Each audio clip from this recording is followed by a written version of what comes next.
2 years post D-Day, encouragement for the lost and hurting. My D-Day was the Sunday after Mother's Day in 2019. I had been faithfully married to my husband for 42 years. I went straight from my family to a college dorm to marriage and had never lived alone. I had retired the year before, and we had moved to a little hobby farm in the country to retire. Our farm had an outbuilding, where my husband kept his music room. I was 63 years old when I overheard him talking on the phone to a woman late into the night. I eavesdropped for a week. He always talked to the same woman, conveniently on speaker. I always ran back to the house when the conversation appeared to be winding down, as I did not want to be caught. I suspected an affair and ordered a voice-activated recorder off the internet. I confided to a girlfriend who could not believe that my 67-year-old husband would be having an affair. She convinced me to talk to him. Bad idea, to confront before you have full information BTW. So 2 years ago, I sat in the dark as the conversation ended. That is when the I love yous and the sex talk started. She could hardly wait to see him again, he wanted to be in bed with her, and he really loved her. The conversation ended and I let him find me sitting on the stairs. I said, "So you really love her?" He became enraged, got 2 inches from my face, and screamed, "Yes, I love her and I don't love you." No place to go from there, but to divvy up the assets and divorce. I went a little crazy that night and wisely chose to sleep in his music room. I called, texted and emailed everyone we knew and told them that my husband was having an affair and we were getting a divorce. One friend talked to me for hours until I calmed down. Within 24 hours, 3 friends had recommended the same attorney. I had an appointment with her 2 days later. I did not sleep for months. My heart would pound, I could not eat and I lost weight. I had to be medicated for the near constant panic I felt. I did not want the stress of moving, again, and losing my house and farm on top of everything else, but I did not know if I could manage it by myself. I did not know if I could afford it. I was terrified. My pit bull attorney had me make a generous financial offer to my ex. Because we had married young and broke, everything was community property. I gave him some rental property in exchange for my getting the house and keeping my retirement accounts. My ex did not contest, he was deeply in the affair fog, and did not even hire his own attorney. We divorced quickly, no kids or debt, and I ended up with 2/3s of the marital assets. It has been 2 years now, and I cannot believe how happy I am. I am managing just fine. I bought a new zero-turn mower to manage my huge lawn and a Honda snow blower for the winter. I used some savings to have a sprinkler system installed. My girlfriends offered great support during the day, but I was lonely at night. I learned that, if I went to the gym in the evening, and worked out really hard, I could then come home to a hot bath and sleep soundly. My ex moved away to be with his AP. I was no contact with him for more than a year. He texted me with a tax question. I gave a short, business-like response. I had my gray hair dyed and updated my wardrobe. I am healthier and look better than I have in years. I joined Meetup and forced myself to go out solo. I started to like living alone. My social life flourished. 6 months after my divorce, I met a wonderful widower and found love at the age of 64. Cannot believe how happy I am and how well I am doing. I am much older than most of you on this sub. If I can divorce, and find myself, love and happiness at my age, you can start over and build a new life too. Good riddance to cheaters and hugs to the hurting. Be brave and keep looking forward. The best is yet to come. Story 2.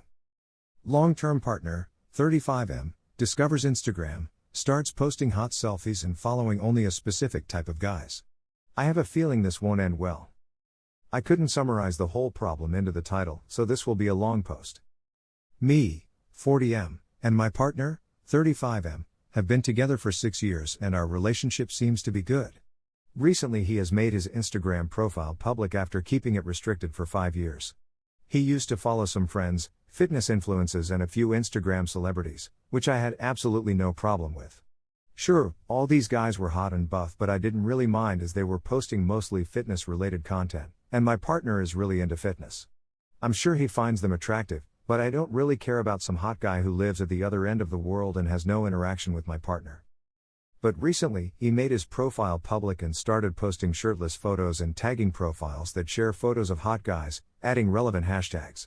He looks absolutely amazing, he is in the best shape of his life and I am okay with him posting his photos on social media, but he has taken it to the next level. He keeps getting requests from other guys, and he seems to be accepting only requests from other hot guys. All of these guys look almost the same, it's a particular type that he is probably into. I wouldn't even have a problem with this, but almost all of these guys are from our area or our proximity and they are definitely not influencers. They are all just random hot gay guys who only follow other guys, so they're most likely using Instagram as a dating app. Every day his list of followers is growing, and he only follows back attractive guys, who all look the same.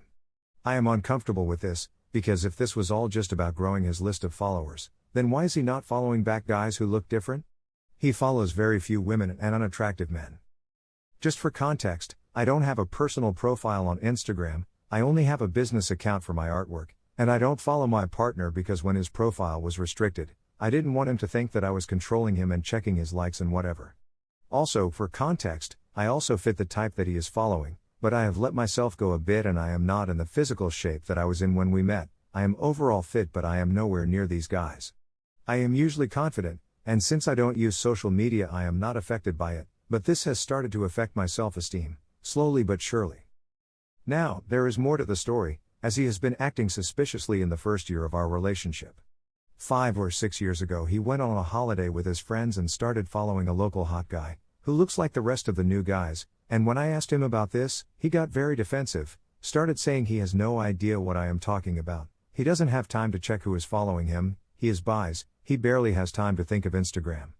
At the same time he added another local guy who didn't follow him back. I assume he just wanted to attract his attention, but it didn't work out, and again he had no idea what I am talking about. I wasn't going to control his social media. The guy is a friend of a friend, the guy is a vegan expert, he is following only for workout advice, that the guy wasn't posting at all. After I voiced my opinion loudly, he still insisted he had no idea what I was talking about, but after a few weeks unfollowed both guys. I suspect that he cheated with the first guy, from the holiday destination, but I have to prove. This guy is still following him and meticulously likes every single photo my BF posts, but my BF has stopped following him 5 years ago. Not sure if he is in touch with anyone, as I don't check his phone and I have no idea what's going on there. Also, when we just began dating and we were already exclusive, I found out he was still using dating apps when he was traveling for work internationally, and when I confronted him about it, he, surprise, said he had no idea what I was talking about, but then made up a truly unbelievable excuse for using the dating app, insisting he never talked to anyone. Again, I have no proof of anything, so I dropped it and moved on. However, now that he started connecting with the same type of guys on his Instagram, I feel insecure about our relationship and I think this is an introduction into cheating later on.